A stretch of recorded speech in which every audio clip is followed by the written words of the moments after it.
Alguns anos atrás, o pastor evangélico Rafael, ele recebeu uma ligação meio da madrugada. Do outro lado da linha, falava o comandante do 30º Batalhão da Polícia Militar de São Paulo.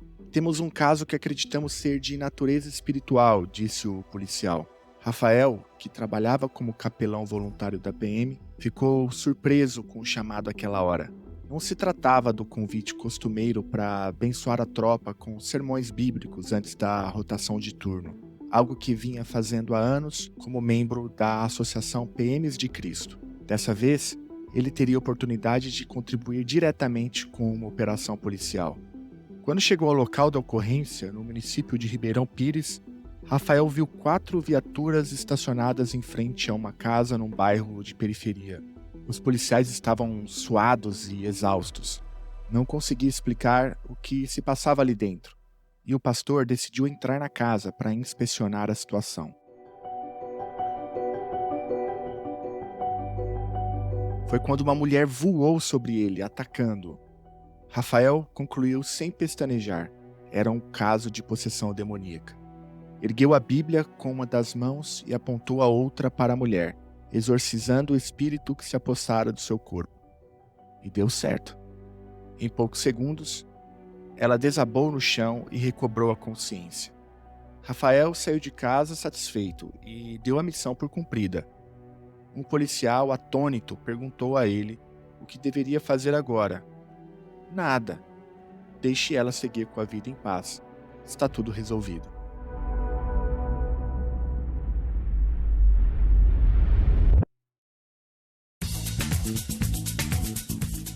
Seja bem-vindo e seja bem-vinda a mais um episódio do Chutando a Escada.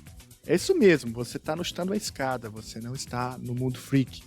Hoje é dia 26 de maio de 2025 e hoje a gente conversa com o pesquisador, o colega, o professor Rodrigo Duque Estrada Campos. Então, eu sou o Rodrigo Duque Estrada Campos, eu atualmente faço pós-doutorado em ciência política na Universidade de York, que fica localizada no norte da Inglaterra.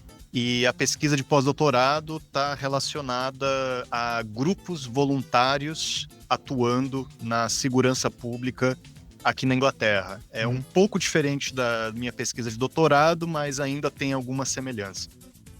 O ouvinte mais atento sabe que o episódio de hoje é continuação, na verdade, do episódio da semana passada, o Chute 370. Lá na semana passada a gente mergulhou na trajetória etnográfica do Rodrigo Campos. Ele fala pra gente, por exemplo, dos documentários do Saara Ocidental, da virada internacional nos estudos sobre a extrema-direita e de como a militarização e a religião se misturam no capitalismo de hoje.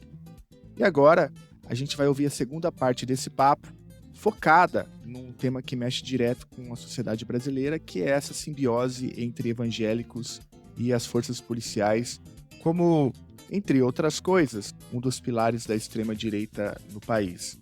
O relato que eu li no início aí do episódio, essa trilha sinistra, ele é parte da pesquisa que o Rodrigo desenvolveu, pesquisando policiais, pesquisando a capelania evangélica dentro das polícias militares no Brasil. O relato ele foi publicado também na revista Piauí, num artigo intitulado Pastores no Coração da Tropa, que a gente vai falar bastante hoje, e também está disponível na descrição do episódio. Eu acho importante a gente conversar sobre esse e outros assuntos, porque demonstra, entre outras coisas, esse enraizamento, essa relação simbiótica entre as polícias militares no Brasil e um determinado tipo de teologia, que a gente sabe, graças às especificidades da política brasileira, tem se mostrado propensa a abraçar teses e projetos de extrema-direita. Isso mostra um pouco a resiliência, por exemplo, desse tipo de leitura política na política brasileira. Olha, e não é só isso. No final do episódio, a gente tem mais uma coluna em parceria com o Observatório Político dos Estados Unidos. E dessa vez, quem estará aqui conosco é a Débora Binatti. A Débora, ela é bacharel em Relações Internacionais pela UFRJ e pesquisadora colaboradora do OPEU. E ela conta pra gente aí quais foram as últimas loucuras vinda do norte. E aí ela, por exemplo, aborda como que Trump ameaça a União Europeia com tarifas diretas de 50% e o caso Harvard. Bom, e se você puder, você pode ajudar o Chutando a Escada a permanecer funcionando, permanecer disponível para os ouvintes de maneira gratuita, de forma completamente independente. Nós temos vários apoiadores e apoiadoras que já fazem isso. Eu gostaria de agradecer imensamente a todos e todas. E se você puder, é muito simples, você pode fazer isso acessando www.chutandoaescada.com.br/apoio. Lá você vai encontrar várias formas de ajudar. Então vamos lá, sem mais delongas, vamos pro papo. Então prepara o seu café aí, ajuste o fone de ouvido e vem com a gente, porque essa conversa começa logo após a vinheta. A escada é uma construção que serve para fazer um deslocamento vertical. Nem sempre é assim, mas tem um jeito de facilitar tudo isso. Elevador? Não.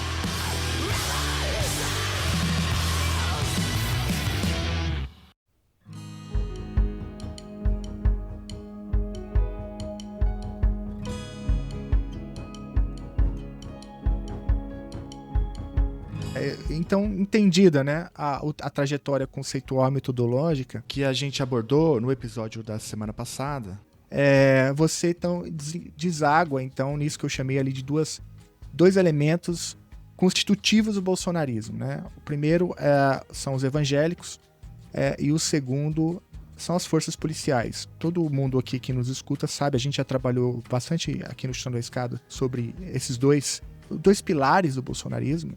E você foi justamente ali, Rodrigo, fazer pesquisa etnográfica dentro das forças policiais, olhando especificamente para como que o discurso evangélico atua dentro das forças para poder fazer toda essa amarração que a gente falou anteriormente. Foi isso? Exatamente por aí que eu tentei guiar minha pesquisa de doutorado, né, Felipe? E eu acho que essa relação muito curiosa que você menciona, e que eu sei que já foi, né, objeto de debate aqui no Chutando a Escada, né, das principais forças constitutivas do bolsonarismo, né? Que eu diria que talvez seja a força constitutiva da extrema-direita historicamente no Brasil, né? Sendo o bolsonarismo a sua manifestação mais contemporânea, que é, primeiro, essa relação da religião, da ideologia religiosa, especificamente cristã, né? Tradicionalmente católica, mas agora cada vez mais enveredando para os evangélicos, né? Devido à proeminência evangélica na sociedade e na política. E o militarismo, que também é uma força constitutiva da ordem política e social no Brasil, né?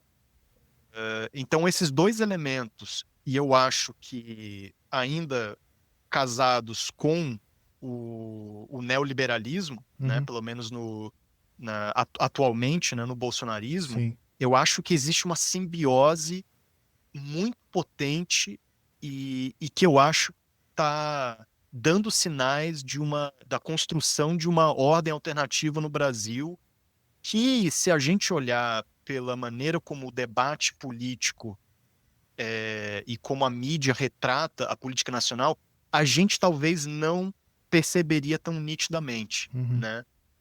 Porque esses movimentos, essas articulações na sociedade, eles não ganham muita proeminência, eles ocorrem, né, assim, debaixo do tapete, não são movimentos tão espetaculares como, por exemplo, o julgamento do Bolsonaro no STF, né? Então, a gente está olhando a democracia por uma via bastante institucional, né, que é a maneira como a gente tem acesso pela mídia, mas nos bastidores, esses grupos estão se articulando de uma maneira que vai muito além de eleições, vai muito além de partidos políticos, de lideranças políticas individuais, como o próprio Jair Bolsonaro, né, e seu séquito, né, de políticos e seguidores, para mim, o desafio é tentar entender essa dinâmica para além dos holofotes da mídia e como esses grupos estão se Uhum. articulando na sociedade. Então, eu acho, tá? E aqui fica, digamos assim, a minha contribuição e a pergunta que eu lanço, talvez, para a gente debater: se o bolsonarismo morre hoje ou amanhã, digamos assim, que o Xandão prenda o Bolsonaro e que isso tem um efeito tremendo, né, na extrema-direita, pela via dos partidos políticos, né? Isso não importa, porque a extrema-direita vai continuar forte por outros meios. Se o lulismo se fortalecer daqui para frente, a extrema-direita vai continuar forte. Por quê? Aonde a extrema-direita está realmente conquistando espaço, seja na sociedade, seja no Estado, são nessas redes de solidariedade menos visíveis, menos Uhum. espetaculares e que precedem o próprio bolsonarismo. Então, o Uhum. que eu tentei fazer na minha tese é entender os efeitos políticos do ativismo evangélico nas forças policiais, tá? Esse é o meu objeto de pesquisa. Uhum. A gente vê esse imbricamento entre religião e militarismo, entre evangélicos e polícia, ou evangélicos e militares. A gente vê isso claramente, né, se desenrolando no parlamento, no Congresso Nacional. Sim. Eu lembro muito bem que durante a votação do impeachment da Dilma, em 2016, a dobradinha entre a bancada da bala e a bancada evangélica foi importantíssima para conseguir uma maioria esmagadora na votação do impeachment, Uhum. né? E existe um estudo muito interessante da Marina Lacerda, que é minha amiga, na tese de doutorado dela. Ela mostra como a Frente Parlamentar Evangélica e a Frente Parlamentar de Segurança Pública vinham se imbricando já há alguns anos e propondo projetos de lei em conjunto. Ela mostrou que havia uma correlação entre participar da bancada da bala e ser pastor e vice-versa, né? Uhum. Ser pastor e participar, quer dizer, participar da bancada evangélica e também participar da bancada da bala, ou mesmo ser um profissional de segurança. Uhum. Então, assim, isso não é uma novidade no Brasil dos últimos 20 anos, eu diria, não é uma novidade, mas eu acho que na sociedade esse movimento é muito mais intenso. Então você tem, por exemplo, dentro de tradições evangélicas, né, dentro de grupos evangélicos, você tem um processo de militarização da oração, né? Hum. Que isso está muito visível na indústria cultural gospel, Da, né? da oração? Da oração. Então, Hum. essa ideia de você orar e você fazer, enfim, você participar religiosamente, vendo a sua vida como parte de uma guerra Ah, mais entendi. ampla, né? Uhum. Uhum. De você olhar a figura de Deus como um guerreiro, Jesus como alguém que teve que usar a violência em determinado Entendi. momento para estipular a verdade. Então, existe esse processo. E músicas gospel, né, estão no mainstream, que são muito famosas, elas trazem um pouco essa visão bélica, Uhum. né, do evangelho, né, e meio que vangloria essa dinâmica guerreira, né, do cristianismo. É a ideia de É, que é vo- uma guerra espiritual, né? E aí você traz todo o léxico militar para as manifestações evangélicas. É isso. Exatamente, Uhum. exatamente. E você tem também, e isso já há algumas décadas, um trabalho de base muito intenso de grupos evangélicos dentro da segurança pública, né? Que a Uhum. segurança pública, a gente sabe, no Brasil é um ambiente extremamente militarizado, né? Então você tem, por exemplo, evangélicos que trabalham em presídios, né? Fazendo trabalho de base com presidiários. Isso não é nenhuma novidade, Uhum. porque as pastorais católicas já fazem isso há décadas. Você tem os evangélicos trabalhando nas chamadas comunidades terapêuticas, né? O centro de reabilitação para drogadição, que em muitas instâncias, em muitos estados do Brasil, recebem financiamento público, inclusive, e às vezes são até dirigidas exclusivamente por grupos evangélicos. Existe um processo de evangelização bastante intenso nesses locais. E, inclusive, do ponto de vista institucional, existe também um lobby religioso muito grande para transformar a legislação que regulamenta esses espaços para aceitar mais a participação religiosa, né? E eu acho que desde 2018 você tem algumas notícias assim isoladas mostrando que os evangélicos também estão atuando nas polícias, né? Especialmente nas polícias militares. E aí, quando eu entrei no doutorado com essa proposta, então assim, com esse conceitual, digamos, todo esse aparato teórico, né, de sociologia histórica, marxismo, crise do capitalismo, etc., mas com essa veia mais etnográfica, né, essa vontade de fazer trabalho de campo, acompanhar o dia a dia, entender qual é a visão de mundo, o cotidiano, né, às vezes até entediante das pessoas, e isso que eu me interesso muito, eu comecei a olhar essas notícias e via que não tinha muita informação sobre isso, né?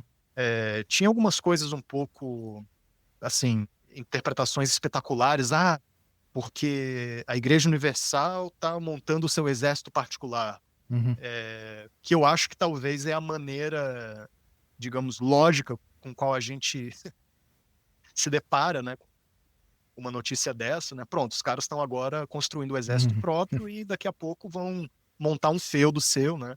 E assim adiante. Então, eu me interessei por isso, Felipe. E aí eu entendi, né, nos últimos 5, 6 anos que eu venho pesquisando esse tema, que esse é um dos movimentos mais poderosos que existe em termos dos efeitos práticos que pode ter na segurança pública, no policiamento cotidiano, porque diz respeito não somente ao mandato policial, a maneira como a polícia enxerga a sua relação com a violência, né, com o mandato coercitivo do Estado, mas também a interação da polícia com a comunidade, né? Porque isso foi coisa assim que eu fui descobrindo ao longo da pesquisa. Em muitos lugares no Brasil, em muitos estados, esses grupos evangélicos, que a gente pode falar daqui a pouco, que eles são capelanias militares, né, capelanias evangélicas, a gente pode falar o que isso significa, eles vêm atuando também no policiamento comunitário, né? No estado de São Paulo, por exemplo, os PMs de Cristo, que é a Associação dos Policiais Militares Evangélicos do Estado de São Paulo, que é talvez a organização, acho que é a organização mais bem estruturada e que é considerada modelo para todos os outros grupos, né? E são dezenas deles, né? Se não centenas espalhados no Brasil. Os PMs de Cristo, desde 2015, se institucionalizaram na Polícia Militar de São Paulo. Eles fornecem um serviço de capelania oficial do governo do estado e, em muitos casos de projetos de policiamento comunitário, eles estão lá atuando, né? Então, quando você tem, por exemplo, o Batalhão de Operações Especiais da PM entra em um território, né? Bem um pouco naquela lógica das UPPs que a gente via no Rio de Janeiro, né? Eles entram no território a partir da violência, né, para, digamos, limpar o território de organizações criminosas e por aí vai. Depois você tem um segundo momento que seria a implementação de projetos de assistência social, né? E aí, nesse momento, os evangélicos também entram fazendo caridade, trazendo cursos, mas também, claro, trazendo evangelização, né? E, Felipe, isso ocorre no Brasil inteiro. A gente pode entrar em detalhes sobre isso, Tá. E isso não é explorado pela mídia. A gente, assim, de modo geral, a gente não sabe como é que funciona essa dinâmica, né? Uhum. Mas eu tenho para mim que isso é um movimento, é claro, as implicações, né, para a democracia no Brasil são imensas, Uhum. mas é um movimento que vem sendo constituído há décadas Uhum. e com muito trabalho profissional, com bastante institucionalização, com bastante relação com a política nos municípios e nos governos estaduais, né? Uhum. É um pouco por aí assim que eu entro nesse debate, né? Rodrigo, cara, muito, muito interessante, né? Eu acho que o que você está falando tem a ver com isso que a Mariana Lacerda chamou de imbricamento, né? Entre forças militares e um determinado tipo de manifestação religiosa que a gente está chamando aqui de evangélicos. A gente sabe que há um problema no termo, ele é muito amplo, mas eu acho que, por enquanto, o conceito abarca bem o que a gente quer mencionar, né? Esse embrincamento do ponto de vista da teologia evangélica se manifesta numa, numa teologia que parte dessa lógica de guerra espiritual, né? E isso se manifesta de várias formas, como você bem mencionou, desde a oração até o tipo de música, mas o ponto é que há uma leitura de que há uma guerra acontecendo, uma guerra não visível, uma guerra espiritual. Palavras como soldado, né, como território, que é o que aparece muitas vezes nesses discursos evangélicos. Né? Da ala dos militares, você também tem uma incorporação aí do discurso religioso, né, que também incorpora essa lógica. E aí você tem esse casamento, né, esse imbricamento de duas forças que são muito presentes na sociedade brasileira, mas que vão se juntando num movimento que você não usa, um termo que você não usou em um momento, mas que a esquerda brasileira conhece como um trabalho de base, né? Tá sendo feito um trabalho de base já há muito tempo antes do bolsonarismo, que permitiu um embrincamento muito forte entre os evangélicos e as polícias do Brasil. Isso se manifesta, entre outras coisas, para além dos discursos, né? Isso se manifesta institucionalmente, em associações, em capelanias, e também não formalmente, né? Como, por exemplo, trabalhos missionários, caridade e tal. Então, onde a polícia avança, muitas vezes a igreja avança junto e vice-versa. Eu entendi bem até aqui? Perfeitamente, cara, perfeitamente. Ótimo. Eu queria te ouvir um pouco mais sobre o ponto de vista formal, né, de como que se dá essa relação entre evangélicos e polícias. Porque no texto que você publicou na revista Piauí, intitulado Pastores no Coração da Tropa, você cita ali algumas dessas instituições. Né? Mas para além das capelanias, você tem qual outro tipo de interação formal, né, que permite essa relação de solidariedade entre esses dois pilares da direita no Brasil, né, que são os evangélicos e as forças militares? Eu acho que a gente precisa ficar ainda com as capelanias para entender isso, Tá. porque existe uma distinção entre capelania institucional e Uhum. capelania voluntária, tá? Uhum. Então, para quem não sabe, e muita gente com quem eu falo sobre a minha pesquisa, eles geralmente ficam assim, boquiabertos que existe o tal do capelão militar e que é uma figura que prestou concurso público e é um cargo público, é um Uhum. cargo de Estado, né, digamos, Uhum. no Brasil. Então, o capelão militar, ele é um ministro religioso que é concursado para fornecer trabalhos de cuidado pastoral às tropas das Forças Armadas e também das Forças Auxiliares. Embora nas Forças Auxiliares a regulamentação jurídica seja uma bagunça tremenda, né? Porque você tem no Brasil são cerca de 90 e tantas organizações policiais, né? Além Uhum. de militares, civis, judiciais, técnicas, etc. E você não tem uma legislação que unifique todas, né? Mas Uhum. enfim, eles também atuam nas polícias militares. Então, esse capelão, existem dois tipos de capelães militares no Brasil, católicos e evangélicos. Uhum. Tradicionalmente, esse espaço foi dominado pelos católicos durante séculos, né? Porque isso é um tipo de posto militar que existe desde o período da colônia, né? Aham. E aí, acho que no ordenamento jurídico do Brasil moderno, a capelania militar é instituída em 44, quando Vargas está formando lá as tropas, né, expedicionárias que vão lutar na Segunda Guerra Mundial, e eles mandam também padres e alguns pastores. Mas os concursos para evangélicos começaram só na década de 80, então é uma coisa um pouco mais recente. Então, assim, capelania militar é uma instituição do Estado, né? Uhum. Que existe já há algum tempo.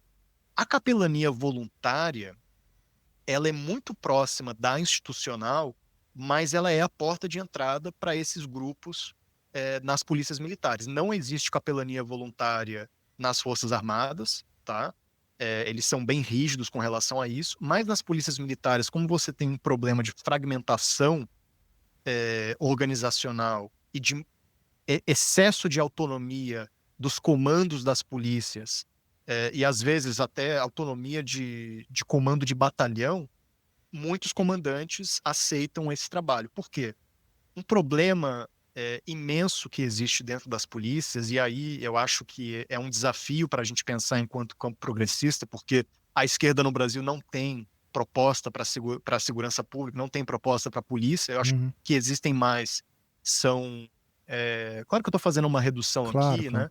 né? Existe trabalho importante, mas em geral o que a gente vê é grito de guerra, aquela coisa de vamos desmilitarizar a polícia, né? Uhum. E assim, a gente pode concordar com isso, a gente, né, pode trazer uma leitura quase que ontológica assim, da polícia, de que a polícia ela serve apenas para reproduzir a ordem burguesa e que é uma instituição racista, uma instituição violenta, e eu concordo com tudo isso, mas isso não quer dizer que não exista problemas internos na profissão do policial e da policial que a esquerda nem faz ideia que ocorre, que existem, e não estão interessados em trabalhar com esses problemas, né? E é justamente aí que é a porta de entrada para o trabalho de base dos evangélicos. Porque através da capelania voluntária, eles não estão apenas fazendo um cuidado pastoral, né, que, digamos, é um direito constitucional de qualquer servidor público, né? Ter acesso à assistência religiosa e espiritual em, em organizações militares, né? Isso é um direito que eles têm. Mas eles estão trabalhando a valorização humana da figura do policial militar. Por Uhum. quê? E aí existem vários estudos interessantes do Fórum Brasileiro de Segurança Pública que mostram que no Brasil o trabalho policial ele é de alto risco, ele é estressante, Sim. ele é mal remunerado, e aqui é muito importante prestar atenção nisso, ele é desvalorizado pela sociedade, tá? Uhum. Então, a maneira como os policiais enxergam o próprio trabalho e a impressão que eles têm do mundo ao redor é de que as instituições democráticas, a mídia, a sociedade civil são extremamente hostis ao trabalho policial, né? E é justamente por aí que você tem políticos de direita e extrema-direita que conseguem capitalizar esse sentimento de frustração Uhum. profissional e, enfim, vão surfar na onda do conservadorismo e vão criar carreiras políticas em cima disso, né? Então, as capelanias, elas trabalham muito essa lógica da valorização, porque o discurso religioso, especialmente o discurso cristão, ele vem muito nessa ideia da possibilidade de construir, né, de aparar o ser humano, de salvar o ser humano de problemas cotidianos, né, ligados, por exemplo, a vícios, Uhum. a desintegração familiar, a brigas familiares, enfim. drogadição, que são problemas reais dentro Sim. das polícias, né? Sim. O suicídio dentro das polícias no Brasil é um problema real e muito grave. Então, quando esses religiosos, esses missionários entram com um discurso de valorizar o policial enquanto uma figura humana, eles, Uhum. de certa forma, humanizam os Uhum. policiais. E os policiais percebem que estão sendo quistos por Uhum. esses grupos, né? Olha, tem gente que realmente valoriza quem eu sou. E não só isso. Tem gente que dá para mim, enquanto policial, um sentido de pertencimento num mundo extremamente caótico e Perfeito. inseguro, Uhum. né?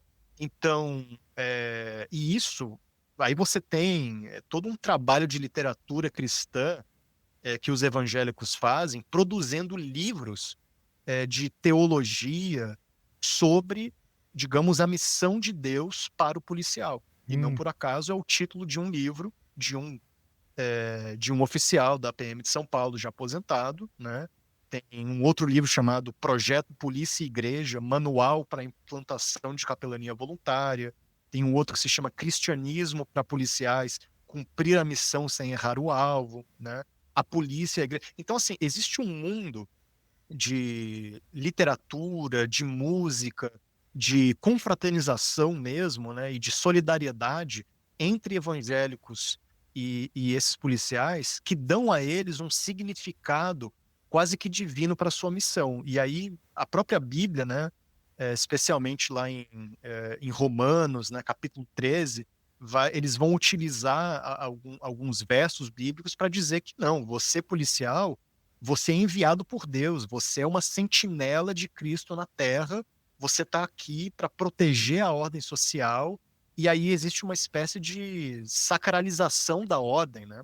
Tudo aquilo que é relacionado à ordem política é sagrada, ela é divina, tem um mandato espiritual, e tudo aquilo que é a violência, que é o desvio, que é o desvio, seja é, através do crime ou também através do comportamento social, né, das tradições sociais, ele é visto como pernicioso, ele é visto como sendo influenciado pelas garras, né, do mal e assim por diante. Então, o trabalho de valorização das polícias, ele é impressionante, e eu tive acesso, entrevistando tanto policiais quanto pastores, capelães, etc., há uma série de testemunhos assim pessoais e bastante impressionantes, né? Até assim emotivos de certa forma, de como que o trabalho desses capelães foi essencial para evitar um suicídio. Eu tive acesso a vários testemunhos de comandantes das polícias também, né? Em todo o Brasil, falando que os devocionais, os livretos devocionais que são distribuídos por esses grupos religiosos nas polícias, eles ajudam os comandantes a instituírem uma disciplina mais eficiente dentro da polícia e até mesmo a justificar, e aí é o grande problema e o perigo disso, né, justificar ações violentas da polícia, né, como se fosse algo legitimado por Deus, né, isso a gente viu muito. Agora, Felipe, o mais impressionante disso tudo, e aí eu acho que foi uma surpresa que eu tive durante o trabalho de campo, e aí o pessoal talvez até fica uma dica assim, por que fazer trabalho de campo e por que fazer etnografia, né? Porque quando você tem acesso a essas pessoas, e eu não estou dizendo que é um acesso fácil, não, é uma coisa que é uma rede que você precisa construir ao longo do tempo. Mas quando você tem acesso a essas pessoas, você descobre coisas impressionantes e inesperadas, né? Então, durante o trabalho de campo, eu descobri que, sob o governo Bolsonaro, esses grupos de capelania, eles participaram da construção de uma política pública, Hum. tá, em nível federal, chamada Assistência Religiosa e Espiritual para Profissionais de Segurança Pública.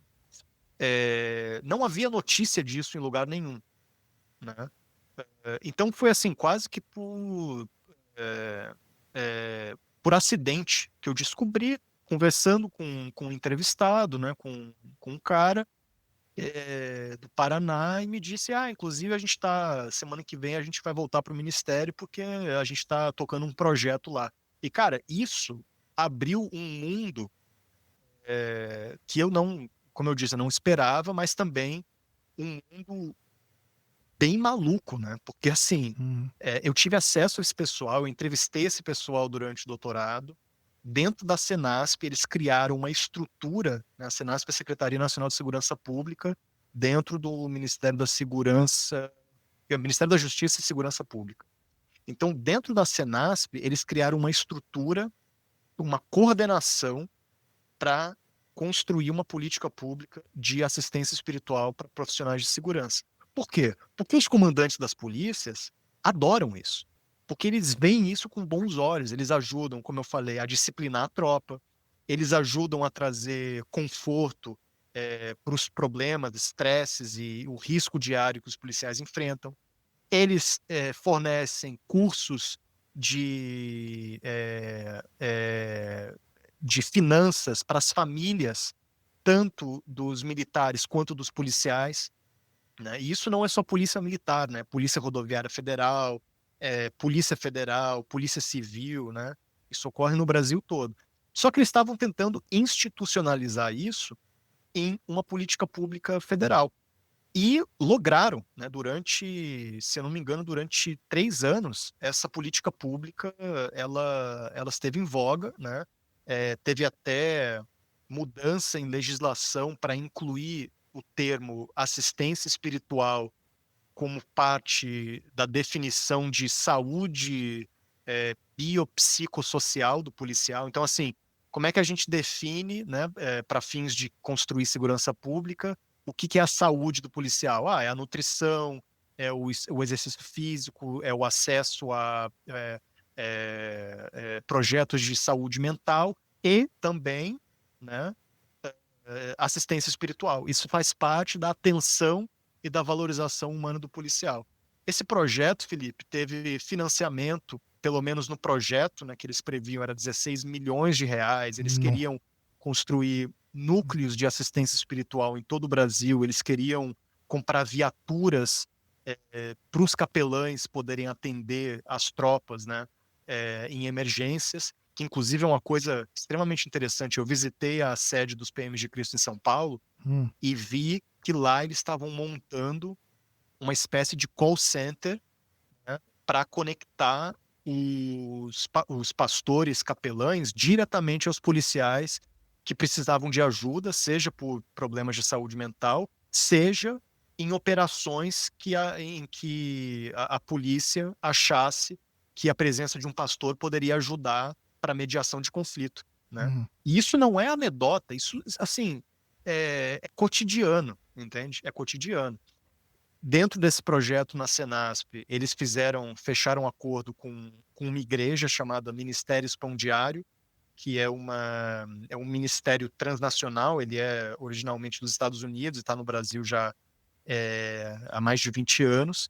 E o Ministério Pão Diário, ele forneceria, através desse acordo de cooperação, que foi inclusive publicado no Diário Oficial da União, ele forneceria livretos devocionais personalizados para as polícias, ele forneceria um curso de capacitação em capelania para que as polícias tivessem mais acesso.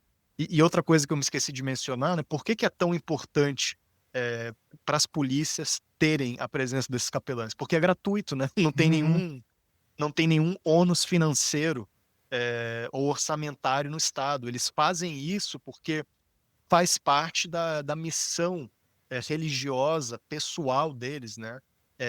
Ir ao mundo e pregar o evangelho, né? Faz parte, é um compromisso ativo de evangelização do mundo e todas as esferas da sociedade, né? Então, por que não os policiais também? Então, é um serviço gratuito. E aí eu acho que o que vale a pena enfatizar porque a gente tem uma visão muito crítica, eu acho que, né, a maneira como a gente se aproxima desses temas, né, dentro do campo progressista, eu acho que a gente precisa olhar também esses grupos com humanidade e perceber neles um trabalho realmente de salvação. Não estou falando de salvação religiosa, mas um trabalho de salvação de vidas precarizadas, Uhum. sabe? Como eu falei, o trabalho policial ele é precarizado no Brasil, mas a gente não precisa só falar de policial. Por que que os evangélicos crescem tanto? Porque eles trabalham diretamente com os mais necessitados, né? Uhum. Eles entendem, eles têm soluções para esses problemas. A gente pode questionar se a solução é boa ou não para a democracia, se ela é eficaz ou não, se ela é autoritária ou não, se ela se alinha mais ao conservadorismo ou não, mas a gente não pode negar que aquilo que a esquerda parou de fazer, que é o trabalho de base nas comunidades, né, já há décadas, os evangélicos assumiram seu lugar. E os evangélicos estão nas periferias urbanas e rurais do Brasil, salvando vidas, literalmente Uhum. mediando com o tráfico, com as polícias, para salvar menores de idade, pessoas que são marginalizadas, né? E fazem um trabalho que é muito importante, porque o Estado não faz, né? Porque o neoliberalismo destruiu o Estado completamente, essas redes de solidariedade. Então, assim, a gente tem que ter na minha opinião, uma visão crítica, né, dos efeitos desses grupos, né? Porque, pelo menos o que eu consegui encontrar, o principal achado da minha pesquisa é que eles estão reproduzindo um modelo autoritário de policiamento, né, esses grupos evangélicos, mas ao mesmo tempo a gente tem que entender que o motivo pelo qual eles crescem é porque eles conseguem capitalizar um sentimento de frustração generalizado e de falta de valorização, não só nas polícias, mas em qualquer outro ambiente, né, na sociedade. Então, é muito contraditório, Felipe, eu diria, né? Não basta a crítica, eu acho que a gente também precisa olhar esses grupos como fazendo um trabalho importante, já que não tem alternativa. Uhum. Uhum. Não, muito, muito interessante te ouvir. E esse é um tema candente, né? E que certamente em 2026 vai voltar à tona. A gente sabe que nessa seara, sei lá, o Tarcísio, por exemplo, largou muito na frente, né? Porque ele consegue, eu acho que, na minha visão, assim, distante, né? Estou em Minas Gerais, mas ele consegue transitar muito bem nesse discurso, né? Que conjuga de alguma forma tanto um discurso religioso, mas também esse discurso militarizado, né? Uhum. E você menciona tanta coisa importante, porque de fato há um problema do ponto de vista assim do trabalhador, né, militar, né? Que eu achei muito interessante quando você menciona, né, que eles são desvalorizados e que, enfim, grosso modo, em linguagem de bar, os caras têm que estar à disposição para trocar tiro, sendo pagos, né, muito mal. E aí o discurso religioso, de fato, deve ocupar um papel muito importante para boa parte das tropas, né? Porque dá esse colchão, né, simbólico e espiritual, que, de algum modo, dá um senso de missão, né? E do outro Claro. lado, você tem o discurso religioso, que já tem esse senso de missão também, já nato, né? O evangélico, ele é um missionário por natureza, né? E aí a gente tem essas confluências muito interessantes, que vai desde essa política pública de assistência espiritual para os militares, as capelanias, né? E essa institucionalização. E dá para entender muito a dimensão, né? Para as esquerdas em geral, esses problemas se apresentam muito nos processos eleitorais. Mas, enfim, o que você está dizendo é que isso independe totalmente das eleições. Né? Esse trabalho está sendo feito já de maneira carnal, praticamente. Né? Esse embrincamento ele ultrapassa muito os cenários eleitorais. Não à toa que quando a gente se depara com esse brincamento, muitas vezes nas eleições a gente se assusta, né? Fala, como que pode, né? Como Exatamente. que pode a bancada da Bíblia se relacionar com a bancada da bala? Porque, pô, até onde eu entendi da Bíblia, não faz muito sentido, né?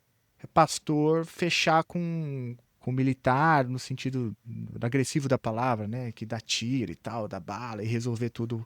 Porque isso se manifesta em várias coisas, né? Posse de arma, redução da maioridade penal, e aí vai se misturando e a gente, para desatar esse nó, hein, Rodrigo, da maneira como você descreveu, não há como desatar esse nó de maneira simples e no curto prazo, né? Porque é uma relação muito, muito forte, né, entre os evangélicos e os militares, como você descreveu tão bem aqui.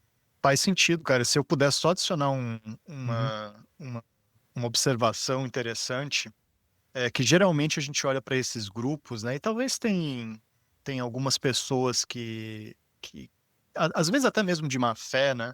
Olham para esses grupos e acham que são grupos irracionais, né? Que não têm, que estão só destruindo o Brasil, etc, etc.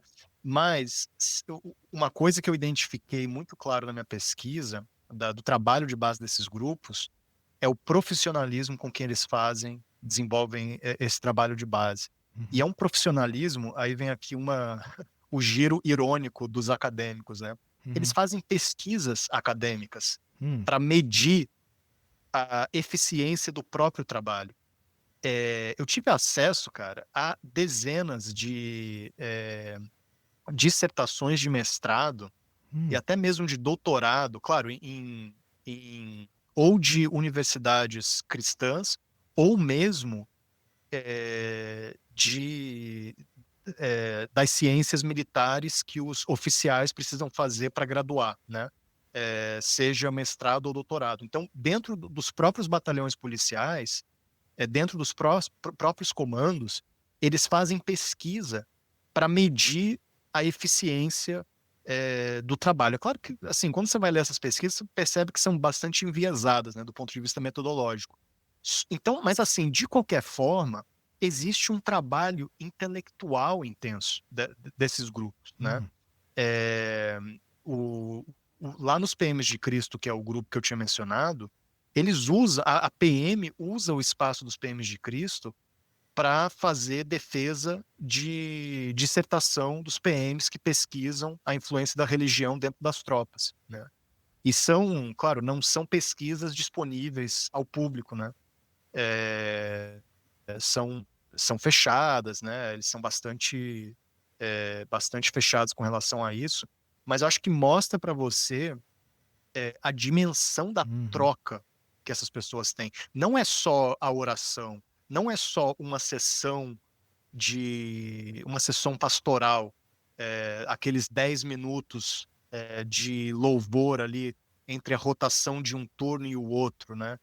Onde o pastor vai ler uma passagem da Bíblia e vai abençoar a tropa, e a pessoa que talvez está se sentindo mal, está se sentindo ansioso, vai atuar na sua saúde mental. Não é só isso, não é só um trabalho de conversão, é um trabalho intenso de construir as bases conceituais para mudar a interpretação que os policiais e o próprio comando policial têm da sua atividade, né? E isso é interessante porque ele é completamente informal, né? Ele abre mão de regulamentação, daquilo que a polícia deve ser enquanto instituição democrática, e ele começa a trazer sentido para os próprios agentes de segurança, uma visão espiritual sobre a própria função, né? E que legitima a própria função, né?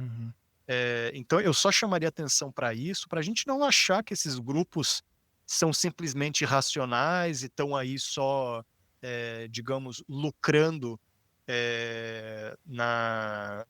a partir dessas visões apocalípticas do mundo, né, de tentando salvar com urgência as pessoas, porque o apocalipse está chegando. Não, não, não. Essas pessoas são calmas, serenas, profissionais e extremamente, e estão fazendo a coisa de um ponto de vista bastante institucional, aos poucos ocupando os conselhos comunitários de segurança nos municípios, e aos poucos conquistando o coração e a mente desses policiais e da própria comunidade, né, que interage, né, nos projetos de polícia comunitária. Então, assim, por isso que eu disse no início, cara, é um mundo que a gente não tá preparado para entender, porque é completamente descolado de eleições, entende? Como você mesmo falou, Felipe. Ele vai muito além disso. Rodrigo, cara, eu queria te agradecer imensamente pelo teu tempo, te parabenizar pela pesquisa e dizer que aqui os microfones estão sempre abertos, sempre que você quiser divulgar alguma coisa. Quando o teu pós-doutorado aí também tiver concluído, quiser falar um pouquinho também pra gente sobre a tua pesquisa aí, conta comigo. Adorei conversar com você, adorei te conhecer. Obrigado, cara, de verdade. Felipe, foi um prazer imenso. Sou muito fã do Chutando a Escada. Eu sempre acompanho todos os episódios. Gosto muito de saber a pesquisa incrível que está sendo desenvolvida, né, no Brasil e por brasileiros sobre as relações internacionais. Então, só tenho a agradecer por ter disponibilizado esse espaço aqui para eu divulgar minha pesquisa, e conte com o meu apoio sempre.